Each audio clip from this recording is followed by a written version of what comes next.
মাননীয় সংসদ নেতা, আপনি সংসদ কক্ষে প্রবেশ করার কিছুক্ষণ আগে এই সংসদের সকল সদস্য সরকারি দল এবং বিরোধী দল থেকে বক্তব্যের মাধ্যমে একটি প্রস্তাব পাশ করেছে। আপনাকে ধন্যবাদ জানিয়ে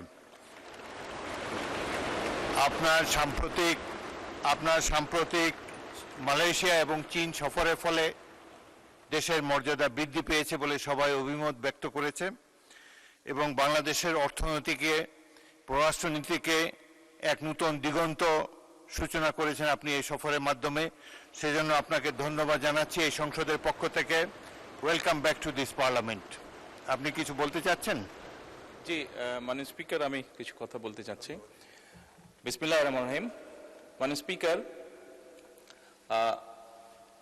যে বিষয়ের উপরে আমাকে ধন্যবাদ জানানো হয়েছে এই সংসদের পক্ষ থেকে, তার জন্য আমি আন্তরিকভাবে কৃতজ্ঞ এবং আন্তরিকভাবে সকল সদস্যকে ধন্যবাদ জানাচ্ছি।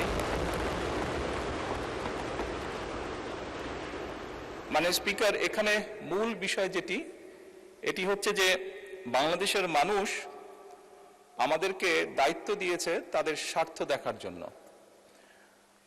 আমাদের দলের অবস্থান থেকে আমরা একটি স্লোগান ব্যবহার করি, সেটি হচ্ছে যে বাংলাদেশ ফার্স্ট বা বাংলাদেশ প্রথম।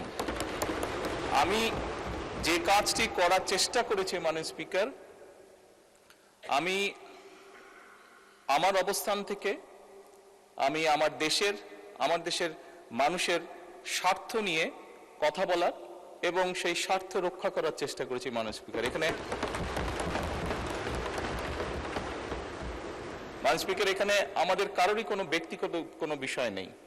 এটি যদি কোনো কিছু অর্জন হয়ে থাকে, ভালো কোনো কিছু অর্জন হয়ে থাকে, এটি বাংলাদেশের অর্জন।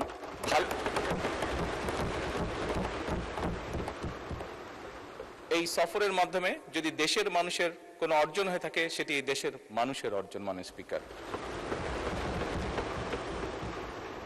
তবে মাননীয় স্পিকার, যেহেতু সংসদের সকল সদস্য, বিশেষ করে বিরোধী দলীয় নেতা, উনিও উৎসাহ প্রদান করেছেন দেশের জন্য, দেশের মানুষের পক্ষে কাজ করার জন্য, সেজন্য আবারও আমি আমার ব্যক্তিগত পক্ষ থেকে সকল সদস্য, বিরোধী দলীয় নেতা সহ সকল সদস্যকে আন্তরিকভাবে ধন্যবাদ জানাচ্ছি।